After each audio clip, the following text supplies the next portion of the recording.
Sebelum melanjutkan, jangan lupa subscribe dulu, terima kasih. Babak 59, kaki ayam berlumuran darah anjing. Zhang Yuanxing dan lelaki tua bertopi hitam pergi dengan perahu dan dengan cepat menghilang. Fu Sanzai tidak bisa menahan tawa dan berkata, putra pemimpin keluarga Zhang ini memiliki mata yang tajam dan melihat bahwa Tuan Su luar biasa. Yang lucu adalah dia tidak tahu bahwa Tuan Su sudah menjadi seorang sosok seperti naga di langit. Bagaimana dia bisa sesederhana yang dia pikirkan? Sui berkata dengan santai, orang-orang muda seusia ini suka merekrut orang-orang berbakat untuk digunakan sendiri, dan itu cukup ambisius. Fusan mengangguk dan berkata, ini Guangling. Jika ada talenta muda lain di kota ini yang memiliki kesempatan untuk bekerja dengan Zhang Yuanxing, saya khawatir hanya sedikit dari mereka yang akan menolak. Kota Kabupaten Yunhe dapat disebut sebagai daerah pedalaman dari 19 kota-kota di Kabupaten Yunhe, dan jauh dari tempat-tempat terpencil seperti kota Guangling dan kota Loyun yang sebanding. Di Kabupaten Yunhe, ada banyak kekuatan besar dan kecil yang tersebar.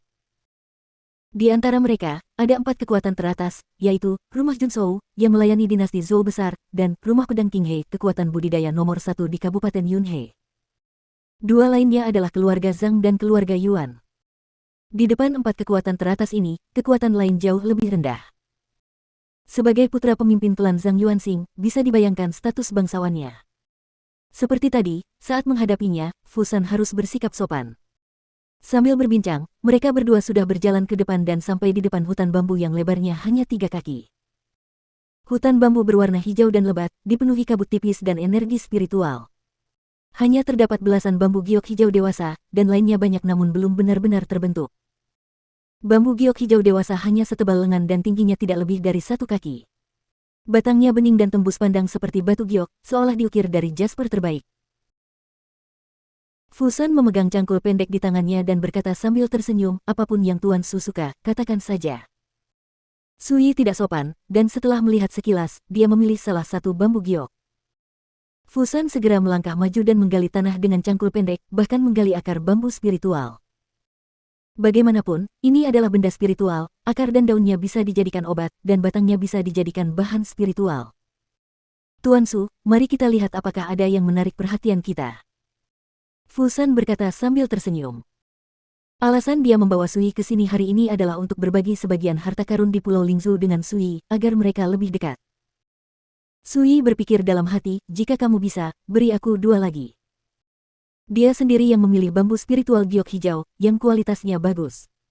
Dengan sedikit kerajinan, dia bisa membuat sarung bambu hijau alami. Dalam hal ini, ketika Anda memegangnya di tangan Anda, itu seperti memegang tongkat. Saat bertarung, Anda dapat segera menghunus pedang, yang sangat nyaman. Terlebih lagi, bambu ini merupakan material spiritual dan memiliki efek menyusup dan memberi nutrisi pada pedang Chen Feng. Adapun 2 bambu lainnya yang diinginkan Sui, dia berencana menggunakannya untuk membuat jimat. Jimat, pemurnian senjata, pemurnian ramuan, binatang buas. Hal-hal yang paling sering bersentuhan dengan praktisi ini telah membentuk sistem budidaya yang lengkap dan besar di hutan belantara Jiushu.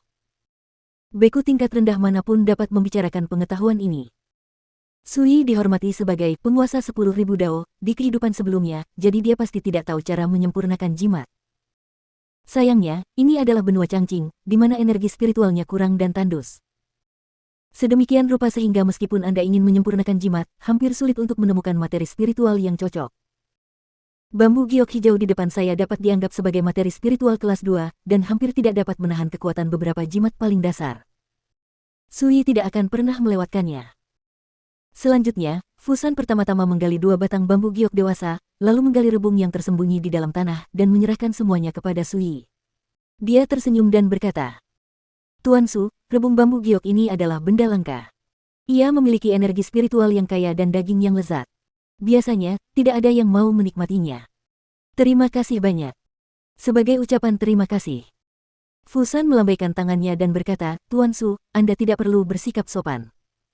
Jika Anda tidak membalikkan keadaan di arena gerbang naga tadi malam, Pulau Lingzhou ini akan diambil oleh orang tua itu. Li Jianyu dari kota Loyun. Segera, mereka berdua kembali ke Wu bersama. Di atas perahu kanopi, kembali ke rute semula. Hingga tiba di Xinghuang Medical Center. Sui, yang turun dari kereta, tiba-tiba berkata, Tuan Fu, mungkin tidak lama lagi saya akan meninggalkan kota Guangling.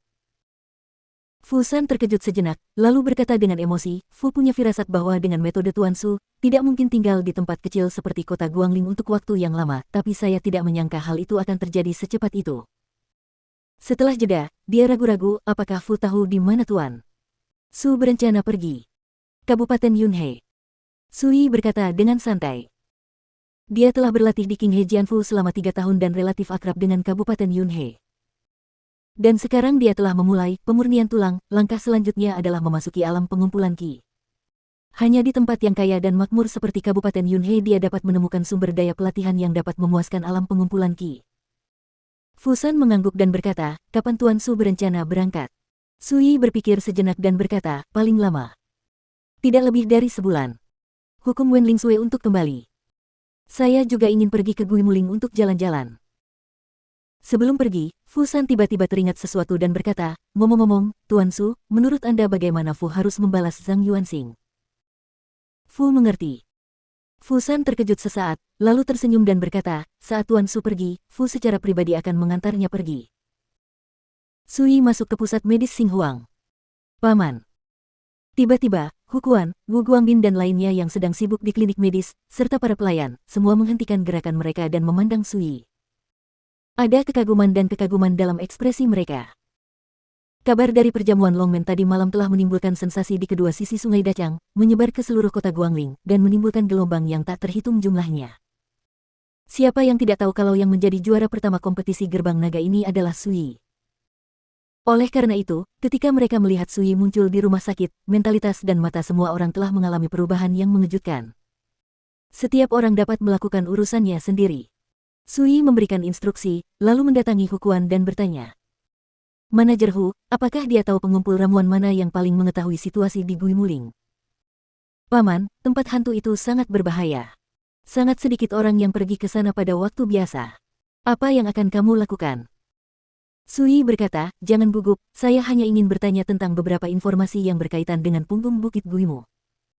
Hukuan bergumam, ini mudah ditangani.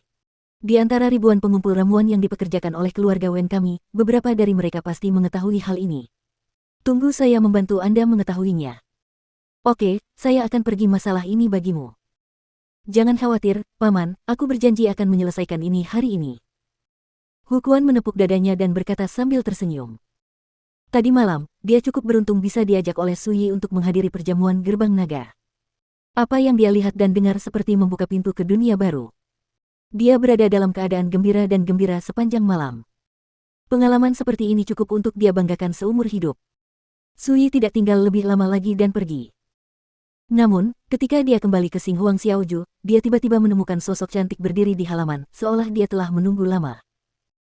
Sosok cantik itu mengenakan gaun seputih salju, rambutnya disanggul tinggi, dia memiliki mata yang indah dan bibir merah, serta wajah yang lembut. Ada sentuhan rasa kasihan di alisnya, yang menambah pesona menawannya. Itu adalah Nanying. Melihat Sui mendorong pintu, Nanying tiba-tiba berbalik, ekspresi terkejut muncul di wajahnya pada awalnya. Segera, dia menggigit bibir merahnya, ekspresinya menjadi suram, dan air mata menggenang di matanya yang indah seperti kabut air, dan dia berkata, Kakak Su, hari ini aku akan meninggalkan kota Guangling bersama Paman Zhou. Tapi sebelum pergi, aku masih ingin meninggalkan kota Guangling. Aku tidak bisa menahannya, aku ingin datang dan menemuimu. Suaranya lembut dengan sedikit kesedihan. Jika pria lain, melihat pemandangan sentimental dari seorang wanita cantik yang menangis, hatinya mungkin akan melembut. Kemudian, secara tidak sadar, saya akan berpikir bahwa dia mengatakan dia tidak dapat menahan diri untuk tidak datang menemui saya. Mungkinkah karena dia tidak dapat menahan diri? Tapi Sui menutup mata dan tidak mengikuti rutinitas sama sekali, dia langsung bertanya, apakah kamu memanjat tembok untuk masuk?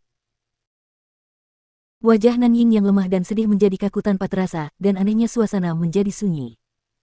Namun segera, Nanying menjadi tenang dan mendesah pelan. Kakak Su, aku tahu apa yang aku katakan hari itu tampak sangat kejam dan kejam, tetapi jika bukan karena aku masih peduli padamu di dalam hatiku, bagaimana aku bisa berada di sana? Pada saat itu, datang menemuimu. Kekejaman sebenarnya adalah memperlakukanmu seperti orang asing dan benar-benar menarik garis di antara kalian, alih-alih marah padamu dan berbicara omong kosong seperti yang kulakukan ketika aku bertemu denganmu lagi setelah setahun. Aku kehilangan akal dan melampiaskan kesedihan yang menumpuk di hatiku selama lebih dari setahun. Ini karena aku masih peduli padamu. Pada titik ini, suara Nanying tercekat dan gemetar, dia mata indahnya dipenuhi air mata, dan ekspresinya berubah. Aku akui perkataanku saat itu sangat menyakitkan, dan aku tidak berharap kamu memaafkanku sekarang, tapi... Bisakah kamu memberiku kesempatan untuk menebus kesalahan batinku? Aku tidak mau meninggalkan kota Guangling dengan kegelisahan di hatiku. Melihat Sui terdiam, Nanying berlari ke arah Sui dengan panik, dengan mata memohon, kakak senior Su, kamu berjanji padaku ketika kamu berada di King He Jianfu bahwa tidak peduli seberapa besar kesalahan yang aku buat di masa depan, selama aku berubah, kamu akan memaafkan aku. Kamu tidak akan pernah memaafkanku, kan? Saat dia berbicara, dia mengulurkan tangan untuk meraih lengan baju Sui. Sui mundur selangkah, memberinya kesempatan. Mata Nanying berubah sedih. Kemudian, dia menarik napas dalam-dalam, mengeluarkan kotak giok indah dari lengan bajunya, dan membukanya dengan lembut. Di dalamnya ada sepotong kaki ayam, tetapi sudah layu dan berjamur, warnanya gelap dan jelek. Kakak senior Su, apakah kamu masih ingat bahwa ketika kamu menjadi ahli pedang sekte luar, sekte tersebut mengadakan jamuan perayaan untukmu? Setelah jamuan makan, kamu bergegas ke arahku dan memberiku sepotong paha ayam yang dibungkus dengan hati-hati dengan daun teratai. Aku, hanya karena kamu mendengar bahwa aku tidak makan hari itu. Ekspresi Nanying menunjukkan ekspresi kenangan, yang manis sekaligus sedih. Malam itu, aku sangat bahagia hingga aku tidak bisa makan. Tidur, jadi bagaimana aku bisa tega memakan makanan ini? Aku menyimpannya. Meskipun hal ini sangat umum, paha ayam yang diberikan oleh kakak senior Su ini memiliki tempat yang sangat diperlukan dan penting di hatiku. Sui tidak bisa tidak membantu bahkan dengan karakternya. Menghirup udara dingin, dia menunjuk ke kaki ayam dan berkata, kamu. Apakah kamu selalu menyimpan benda ini bersamamu? Nanying bergumam dengan suara rendah, senior kakak Su, dalam hal ini, aku lebih baik mati daripada kamu berbohong. Sui berbalik dan berjalan keluar halaman. Reaksi seperti itu benar-benar di luar dugaan Nanying. Bukankah seharusnya kakak senior Su memeluknya erat-erat dan menyeka air matanya? Karena lengah, dia tanpa sadar bertanya, saudara Su, kamu mau pergi kemana? Sui berdiri di depan gerbang halaman, berbalik dan berkata sambil tersenyum, tentu saja, pergilah ke Ni Hao dan katakan padanya apa yang baru saja kamu lakukan. Berkata, ngomong-ngomong, ada juga cerita kaki ayam berdarah ini. Aku yakin dia akan terkesan padamu setelah mendengarnya. Nanying langsung tercengang. Apakah aku mengerahkan terlalu banyak tenaga tadi? Jika tidak, berdasarkan apa yang saya ketahui tentang karakter kakak senior Su, saya tidak boleh bergeming.